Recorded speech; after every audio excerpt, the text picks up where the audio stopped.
देखो हम गोल्ड के एग्जांपल से समझने वाले हैं। देखो उसमें गोल्ड में अगर $1 का फर्क आता है तो उसमें हम 10 पिप्स को कंसिडर करते हैं, यानी अगर $1 बढ़ा तो वहां पे 10 पिप का मूवमेंट आता है। अब एग्जांपल लेते हैं, मान लो गोल्ड तो पता है आपको XAU USD एग्जाम्पल लेते हैं, इसके अगेंस्ट में ट्रेड कर रहा है। तो मान लो 1000 से 1001 अगर जाता है तो $1 का फर्क है, तो यानी 10 पिप का मूवमेंट यहाँ पे है।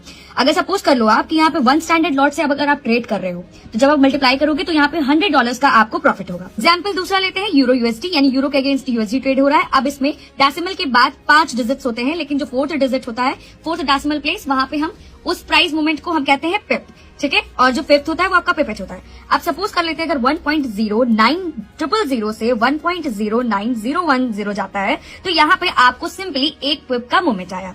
तीसरा एग्जांपल लेते हैं, जो क्योंकि JPY स्पेशल पेयर्स होते हैं तो इसलिए देखना जरूरी है। डेसिमल के बाद से 3 डिजिट्स होते हैं। As I told you earlier कि सेकंड डेसिमल प्लेस होता है वो आपका पिप होता है, बाकी पिपेट होता है। एग्जांपल लेते हैं, अगर 10